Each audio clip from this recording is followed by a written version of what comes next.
할렐루야. 내 영혼이 잘되고 범사가 잘되고 강건하시기를 축원합니다. 사람의 때로 채워지게 되기를 축원합니다. 이전 영광보다 나중 영광이 더 크고 잘 되기를 축원합니다. 오늘 말씀을 보면은 하나님을 경외하는 사람이 추구해야 할 세 가지 지혜. 다시 말해서 그리스도인들이 추구해야 할 세 가지 지혜에 대해서 말씀합니다. 첫째는 화를 자제하고 대신 온유하라. 화를 자제하고 대신 온유하라. 본문 11절입니다. 어리석은 자는 자기 노를 다 드러내어도 지혜로운 자는 그것을 억제하느니라. 억제력에 대한 이야기입니다. 마음 컨트롤에 대한 말씀. 화가 날 때 그 노를, 그 화를, 그 분노를 참고 억제하라. 그 사람이 지혜로운 자다. 대신 화가 날 때 참지 못하고 다 드러내면, 다 토해내면 그것은 어리석은 짓이다. 그렇게 교훈합니다. 살다 보면 화날 때가 많죠. 얼마나 화날 때가 많습니까? 왜요? 사람이 많으니까. 너무 많은 사람이 있으니까. 그 사람과 접촉을 하게 되니까. 그런데 그 사람들이 나와 다 다르니까, 달라요. 생각이 다르고, 의견이 다르고, 성격도 다르고, 취미도 다르고. 그렇게 다 다르니까 충돌이 일어나고 갈등이 일어나는 것이죠. 그러다 보니까 화가 납니다. 혼자 살면 뭐 화가 나겠습니까? 자연인으로 살면은 화낼 일이 없어요. 그리고 나와 같은 사람, 나와 똑같은 사람, 나와 같은 성향의 사람들이 많으면요 별로 화낼 일이 없어요. 근데 나와 다른 사람들이 많으니까 화가 납니다. 또 왜 화가 날까요? 갑질을 당할 때 화가 나죠. 나보다 힘센 사람이 함부로 대할 때, 시어머니가 며느리에게, 사장이 직원에게, 상사가 부하 직원에게, 부모가 자식에게, 그렇게 힘 있는 사람이 그러지 못한 사람들에게 함부로 대할 때, 막 대할 때 당하는 사람은 화가 납니다.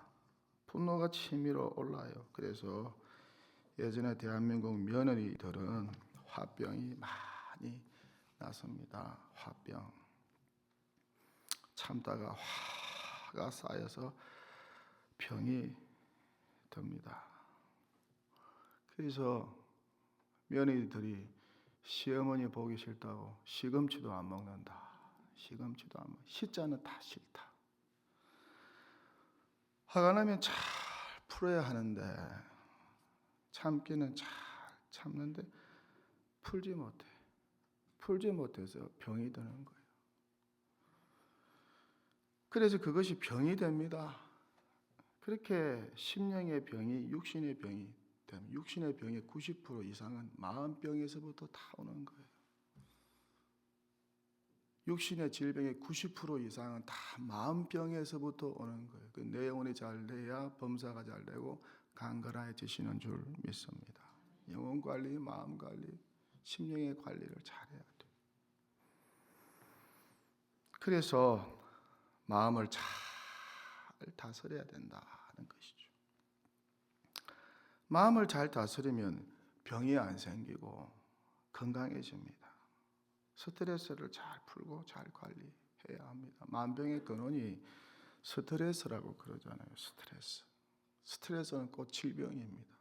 딴 사람은 스트레스 주지 마시고 사람 죽이는 행동이에요. 그거. 사람들 스트레스 주는 건 그 살인 행위입니다.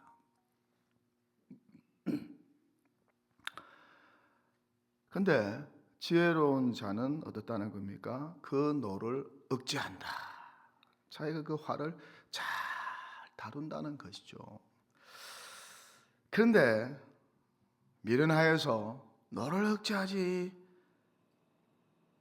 못하고 다 드러내면은 그 일을 통해서 다툼이 일어나고 그 다툼을 통해서 손해를 보게 된다는 것입니다. 신하가 왕 앞에 화를 내보세요. 어떻게 되겠어요? 죽어요. 감옥에 가든지. 하나님 앞에 화를 내보세요. 어떻게 되겠어요? 좋을 일이 없죠. 자기 원수 앞에서 화를 내보세요. 어떻게 될까요? 당장의 싸움이 일어나고 큰 손해를 당하겠죠. 죽든지 살든지 무슨 일이 일어나겠죠. 문제는 손해를 본다는 것입니다. 시기 질투하는 대상에 대해서 밉다고 꼴보기 싫다고 화를 내보세요.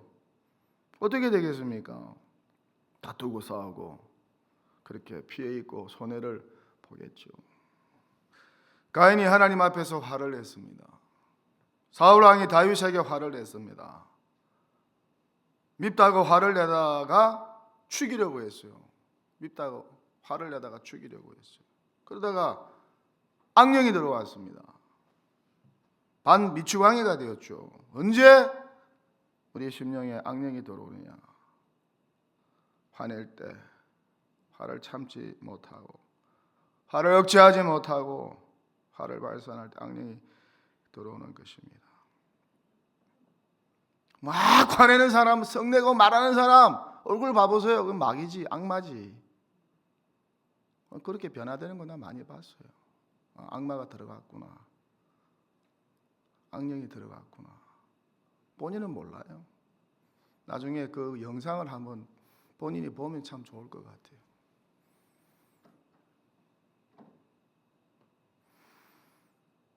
화를 잘 내고 화를 억제하지 못하면은 마귀에게 틈을 주게 되죠. 그래서 성경이 이렇게 말씀하지 않습니까? 분을 내어도 죄를 짓지 말며 해가 지나도록 분을 품지 말고 마귀에게 틈을 주지 말라. 이렇게 하루 중에 분노 관리를 잘 해야 한다는 것입니다. 화를 잘 다스리고 화를 잘 달래고 잘 풀어내야 한다는 것입니다. 화를 잘 다스려야 해요. 그리고 긍정적으로 발산하고 생산적으로 발산하고 풀어내야 한다는 것입니다. 집안에서 무슨 일이 생겼는지 모르겠지만은 집 밖에 나와서 1시간 동안을 화를 내고 소리를 지르는 여성을 보았습니다. 출동한 경찰도 가만히 지켜보고만 있어요. 감당을 못해요. 무려 1시간을 계속해서 떠들어 제끼는데 화를 내고 소리를 지르고 욕을 하고 이런 분노 조절 장애 환자가 많죠. 갈수록 많아지고 있어요. 세상이 갈수록 복잡해지니까, 잔인해지니까, 이기적이 되니까, 무정해지니까 자기 안에 분노를 조절하지 못하고 화를 드러내는 사람이 갈수록 늘어난다는 것입니다. 이것이 우리 사회의 문제요, 가정의 문제요, 교회 문제요, 또한 학교의 문제이기도 합니다. 특히 우리 자녀들의 문제일 수 있어요. 부모로서 우리 자녀들에게 화를 잘 다스리는 법, 화를 잘 다스리는 방. 화는 나게 되어 있어요. 화가 안 나면 그건 사람이 아니죠. 사람이라면 다 화를 내게 되어 있어요. 그런데 이 화를 잘 다스리는 방법을 가르쳐 주어야 합니다. 화를 참지 못해 소리치고 고함치고 괴성을 지르고 물건을 박살내고 폭력을 쓰고 사람을 죽이면 사회생활 못해요. 결혼하기 힘들어요. 결혼해도 오래 못 살아요. 친구도 없어요. 직장생활도 힘들어요. 누가 이런 사람 가까이 하려고 하겠습니까? 복잡한 도시생활, 복잡한 교회생활, 복잡한 직장생활 하다 보면요 화낼 일이 많습니다. 사랑으로 살아가는 가족들도 서로 대해서 이해를 못해서 참지 못해서 화를 냅니다. 그렇게 사랑한다고 결혼한 부부도 화를 내고 싸웁니다. 부모 자식 간에도 화를 내고 싸웁니다. 형제 자매 간에도 화를 내고 싸웁니다. 교인들도 화를 내고 싸우고 교육자와 교인들도 화를 내고 싸웁니다. 그렇게 화를 내고 싸울 일이 많습니다. 그렇지만 그럼에도 불구하고 우리는 어떻게 해야 할까? 오늘 성경 말씀대로 노를 참고 화를 참아야 하겠죠. 잘 참아야 합니다. 지혜롭게 참아야 합니다. 그렇게 참는 자가 복이 있어요. 참는 자가 복이 있어요. 뭐든지 잘 참는 자가 복이 있습니다. 제일 큰 능력이 뭐냐? 뭐든지 잘 참는 거예요. 특별히 자기 안에 화를 잘 참는 자가 복이 있습니다. 이 사람은 성을 점령하는 장수와 같다고 성경은 그렇게 말씀하고 있죠. 노하기를 더디하는 자는 용사보다 낫고 자기 마음을 다스리는 자는 성을 빼앗는 자보다 나으니라. 무슨 일을 당하든지 화를 억제하고 참아서 용사가 되시고 성을 빼앗는 위대한 장수가 되시고 무엇보다 화를 잘 억제하고 참아서 온유한 사람, 예수님처럼 온유한 사람이 되면 얼마나 좋을까. 가정과 교회에서 직장에서 어디서든지 화를 내지 마세요. 화를 억제하세요. 그리고 온유하세요. 온유한 성품을 위해서 돌을 많이 닦으세요. 성경을 많이 읽고 기도 많이 하세요. 책도 많이 읽고 그렇게 심령을 잘 보살피고 잘 다스리세요. 그렇게 예수님 닮은 온유한 사람이 되면 얼마나 좋을까. 화를 낼 일이 많음에도 불구하고 화를 잘 드러내지 않는 온유한 사람이 되면 얼마나 좋을까. 참 화 안 내고 온유한 분들 보면 존경스러워. 우리 교회 안에도 그런 분들이 많아요. 나 그분 화내는 거 한 번도 못 봤어요. 화낼 만한데도 화를 안 내요. 참 존경스러워. 온유한 자는 복이 있나니 그들이 땅을 기업으로 받을 것이며 아무도 비방하지 말며 다투지 말며 관용하며 범사에 온유함을 모든 사람에게 나타낼 것을 기억하게 하라. 이삭처럼 온유하여서 땅을 기업으로 받는 복의 사람이 되면 얼마나 좋을까. 예수님처럼 온유하여 사람들의 사랑을 받는 복의 사람이 되면 얼마나 좋을까. 온유한 주님의 사랑으로 많은 사람을 위로하고 품는 복의 사람이 되면 얼마나 좋을까. 온유함으로 부부 생활이 행복하고 자녀들이 신앙 안에서 잘 되는 복을 누리면 얼마나 좋을까. 내 사랑하는 형제들아, 너희가 알지니 사람마다 듣기는 속히 하고 말하기는 더디하며 성내기도 더디하라. 사람이 성내는 것이 하나님의 의를 드러내지 못함이라. 야고보서 1장 20절 21절 말씀입니다. 이렇게 화내지 않고 화를 참고 대신 온유함을 모든 사람에게 나타내는 지혜로운 사람, 하나님을 경외하는 사람, 복의 사람 되시기를 축원합니다. 둘째는 뭐냐? 조급하지 말고 느긋함과 여유를 가지고 살라.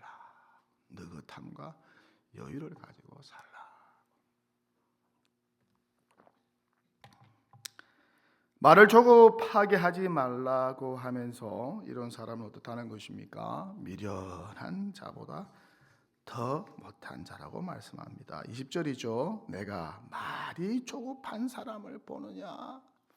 그보다 미련한 자에게 오히려 희망이 있느니라.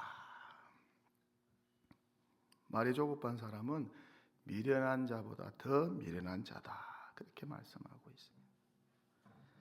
말이 조급하다는 것은 성격이 급하다는 말이겠죠. 서둔다는 것이죠. 개정에서는 말이 조급한 사람으로 번역합니다. 공동 번역에서는 입을 가볍게 함부로 놀리는 사람으로, 새 번역에서는 말이 앞서는 사람으로, 현대인의 성경에서는 생각 없이 말이 앞서는 사람으로 번역합니다. 이 조급함의 히브리 원어는 아츠인데 서두르다는 뜻입니다. 말을 서두르는 것이죠. 다시 말해서 신중히 생각해 보지도 않고 아무렇게나 나오는 대로 말하는 것입니다. 말이 앞서는 사람, 말만 하는 사람, 자기가 말을 해놓고도 그런 말을 했는지 기억도 못하는 사람, 말로 부도 수표를 남발하는 사람, 그렇게 신중하게 말하지 않는 사람이 있어요. 바로 히브리어 이츠입니다. 이렇게 신중하지 못하고 조급한 사람을 어느 성경학자 리처드 포스터가 그랬던 것 같아요. 조급함은 마귀적이다. 마귀가 좋아하는 것이 조급함이다. 서두른 거다. 그렇게 말을 합니다. 또한 성경은 이런 조급함이 말세에 고통하는 때에 찾아오는 특징 중에 하나라고 하죠. 우리 그리스도인이 본받지 말아야 할 육신의 소욕 가운데 하나라고 경계하라고 합니다. 디모데후서 3장 4절입니다. 배신하며 조급하며 자만하며 쾌락을 사랑하기를 하나님 사랑하는 것보다 다. 이렇게 조급하고 서두르는 사람을 보면 어떻습니까? 불안해요. 답답해요. 행동도 말도 빠르고 조급하면 곁에 있는 사람이 힘들어요. 또 너무 느려도 그것도 답답해요. 적당히 말하고 적당하게 행동하면 좋죠.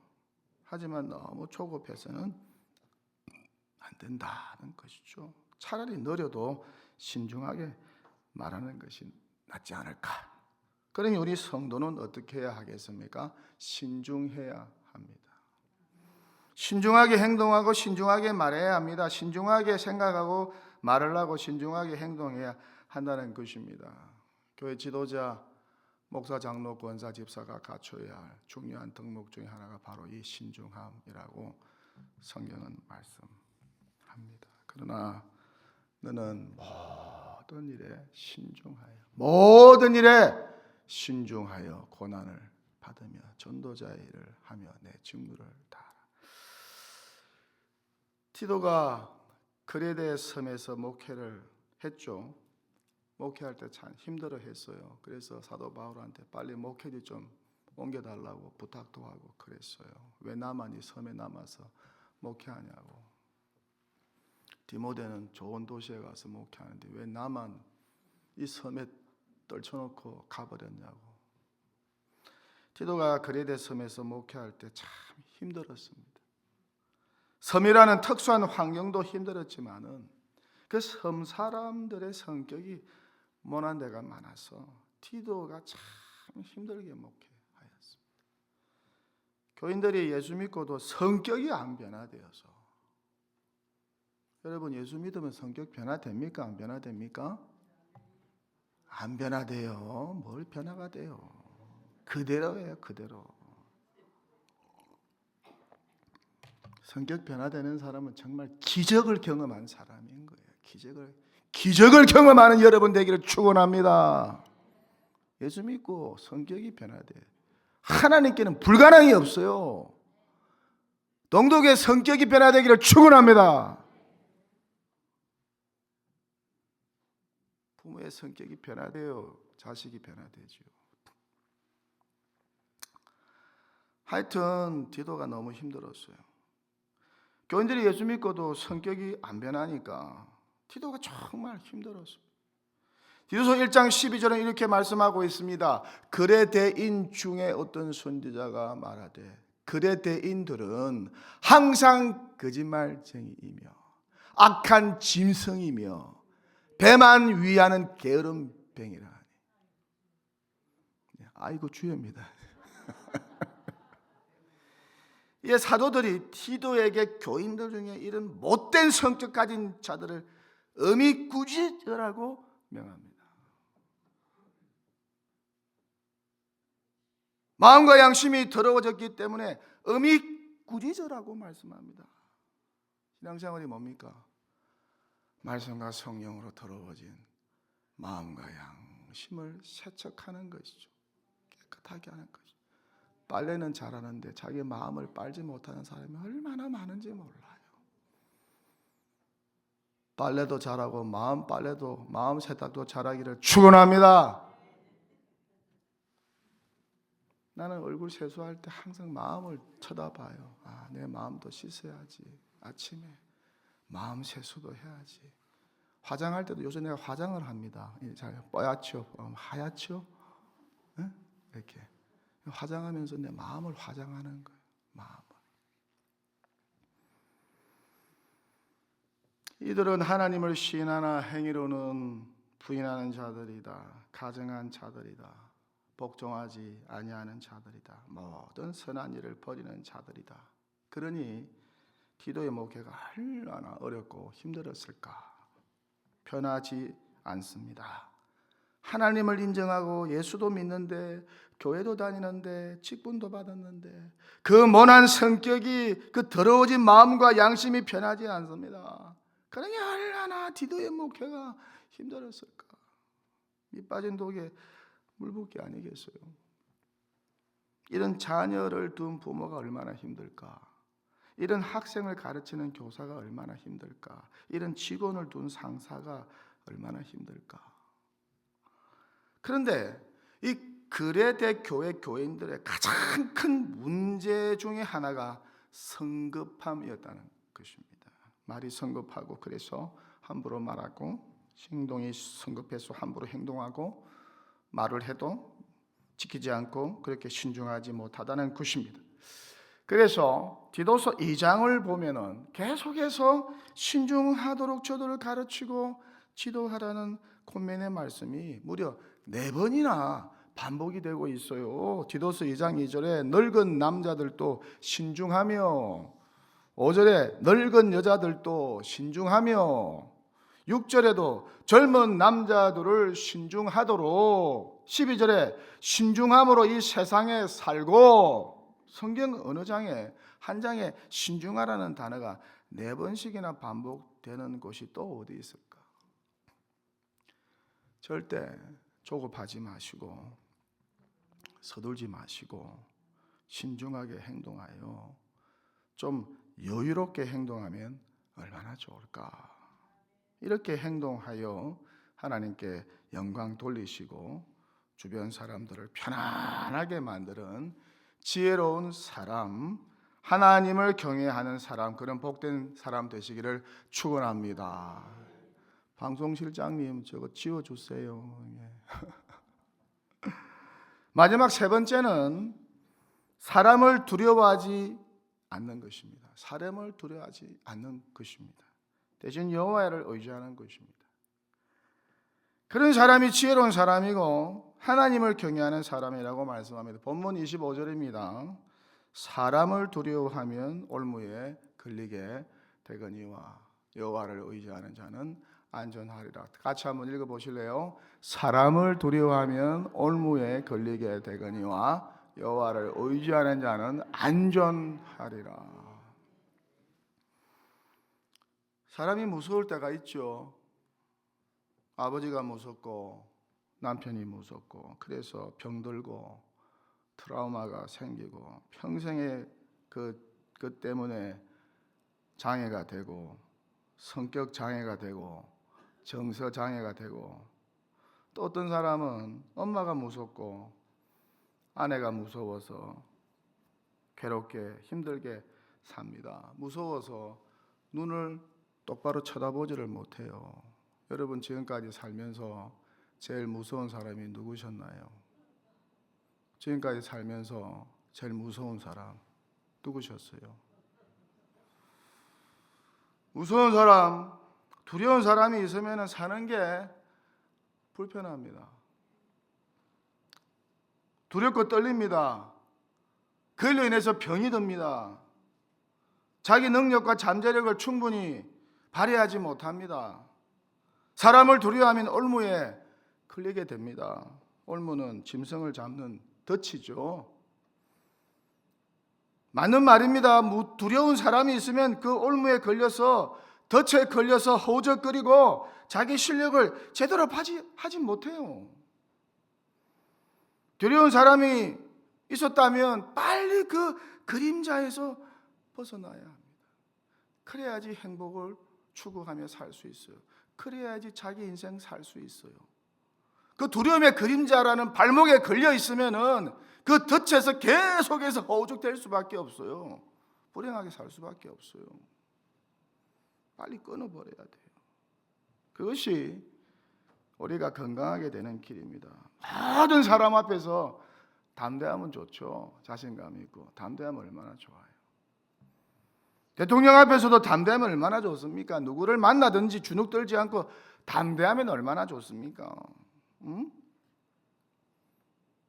내가 세상을 이겼노라 담대하라. 그렇게 주님께서 제자들에게 말씀하셨어요. 우리에게도 말씀하지 않습니까? 놀라지 말라, 두려워 말라, 강하고 담대하라. 네가 어디로 가든지 내 하나님 여호와가 너와 함께하느니라. 담대하게 살아야 돼요. 그렇다고 함부로 대하는 것이 아닙니다. 존중하면서 예의를 갖추면서 담대하게 상대하는 것이죠. 그러니 부모로서 우리 자녀들을 많이 사랑해 줘야, 사랑을 많이 받으면은 자녀들이 담대해져요.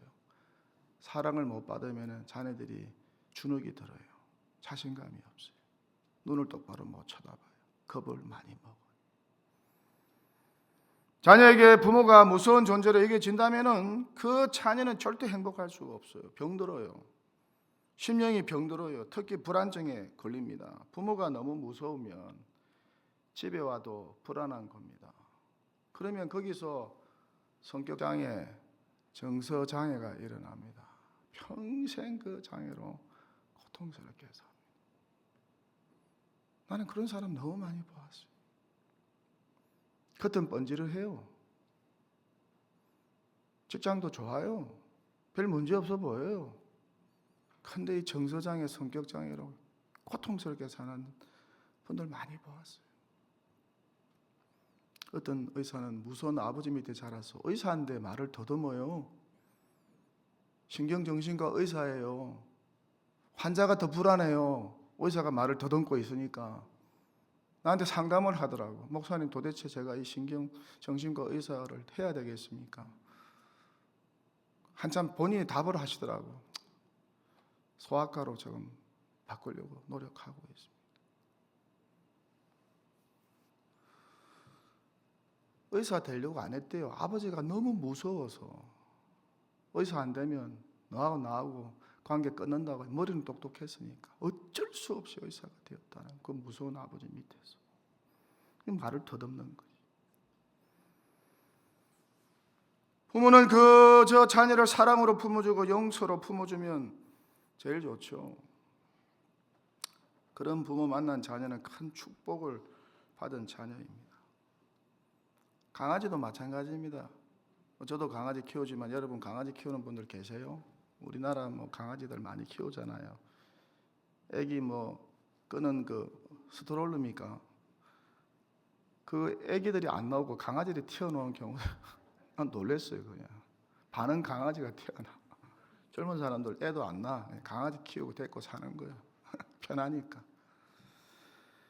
강아지도 마찬가지입니다. 사납고 무서운 주인 만나면요, 개 인생 망치는 겁니다. 불안증 걸려서 트라우마에 빠져서 성격장애, 정서장애 걸려서 잠도 못 자고 평생 낑낑대고 불행하게 살아요. 조그마한 소리에도 깜짝깜짝 놀라서 경계를 일으켜요. 우리 교인들이 키우는 강아지 중에 이런 강아지가 하나도 없기를 축원합니다.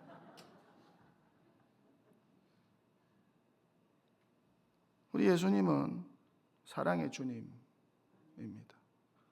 용서의 주님입니다.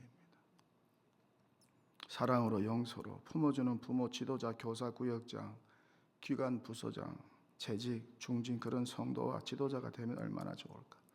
늘 인자한 모습으로 이렇게 서 있으면 얼마나 좋아요. 어쨌거나 사람을 두려워하지 말고 대신에 하나님을 두려워하고 그 하나님을 의지하면 그 삶이 안전해진다는 것입니다. 안전하면 평안하고 기쁩니다. 하는 일도 잘 됩니다. 평통해집니다. 공부와 일도 의욕이 생깁니다. 기도도 잘 됩니다. 그렇게 사람을 두려워하지 말고 하나님을 의지해야 합니다. 그렇게 하면 삶이 안전해지고 평안해진다는 것입니다. 이 구절과 연관된 이야기 하나 하고 설교를 마치겠습니다. 제가 어느 교회에서 심호할 때 저를 힘들게 하는 분들이 몇 분이 있었어요. 바른 말 한다고 자기들 편 안 들어준다고, 바른 말 한다고 자기들 편 안 들어준다고. 저를 교회에서 쫓아 보내려고 부지런히 힘을 쓴 분들이 있었어요. 근데 제가 안 나가니까 갈 데가 없는데 어디를 나가는 말이야. 이런저런 위협을 해도 힘들게 해도 꼼짝도 안 하니까 깡패들을 동원한 것입니다. 그래서 저를 위협하고 협박한 것입니다. 안 나가면 죽여버리겠다고, 큰 사고 날 수도 있다고, 차 조심하라고, 받아버리겠다고 협박도 하고 교회 와서 저를 위협합니다. 예배도 참석하고 꼴쳐보고 나갈 때마다 제 눈을 꼴쳐보고 나갑니다. 막 손가락질하면서 조심하라고. 여러 명이. 이 이야기를 어느 분들이 듣고 두 분 안수 집사님이 주일마다 저를 호위하려고 사택으로 차를 몰고 와서 저를 데리고 교회로 온 적이 있습니다. 괜찮다고 하니까 그래도 목사님 혹시 무슨 일이 일어날지 모르니까 한 몇 달을 그렇게 했어요. 그러니 저도 사람인데 겁이 나죠. 깡패들이 저를 죽이려고 하는데, 괴롭힌다고 하는데, 차를 받겠다고 하는데 무슨 일이 일어날지 모르잖아요. 그래서 새벽마다 나와서 하나님께 기도했어요. 아유, 하나님 무서워 죽겠는데 어떻게 하면 좋겠습니까? 기도하는데 하나님께서 이 구절의 말씀을 주셨어요. 잠언 25장 29절 말씀입니다. 사람을 두려워하면 올무에 걸리게 되거니와 여호와를 의지하는 자는 안전하리라. 목사야, 사람을 두려워하지 마. 내가 지켜줄게. 나만 의지해. 이 말씀을 받고 할렐루야 그렇게 하겠습니다. 너무 좋아서 이 구절을 스티커에 써서 성경책 표지 뒤편에 붙이고 다니면서 암송하고 묵상했습니다. 매일 그랬습니다. 특별히 강단에 올라와서 설교하기 전에 이 한 구절의 말씀을 암송하고 묵상했습니다. 깡패들이 앉아서 저를 이렇게 흘기면서 쳐다보고 있으니까. 그런데도 이 말씀을 암송하니까 나도 모르게 힘이 나고 용기가 나고 담대해지는 겁니다. 사람이 두렵지 않고 깡패도 무섭지 않고 저를 교회에서 쫓아내리는 사람들도 두렵지 않는 겁니다. 날마다 전화해서 저를 괴롭히는 사람도 무섭지 않아요. 그렇게 사람에 대한 두려움이 다 사라졌어요. 할렐루야. 그렇게 여호와 하나님 한 분만 의지하면서 기도와 말씀으로 무장하였습니다. 하나님의 전신갑주로 무장하였습니다. 그랬더니 하나님께서 때가 되니까 다 해결해 주셨어요. 이래저래 손을 보시고 다 해결해 주셨어요. 할렐루야. 사람을 두려워하지 마시기를 축원합니다. 대신 여호와를 의지하십시오. 여호와를 의지하면 우리의 삶이 안전하게 되는 줄 믿습니다. 흔들리지 마시기를 축원합니다. 설교를 마칩니다. 사람을 더 의지하여 하나님을 더 의지하여 하나님께 영광 돌리시고 사람에 대한 두려움은 사라지는 그런 축복, 그런 지혜로 충만하여 하나님을 더욱 경외함으로, 하나님을 더욱 의지함으로 안전의 축복뿐만 아니라 하나님이 예비하신 모든 복을 누리며 살아가는 복된 성도, 지혜로운 성도, 여호와 하나님을 경외하는 성도, 그런 믿음의 사람 되시기를 축원합니다. 하나님 사랑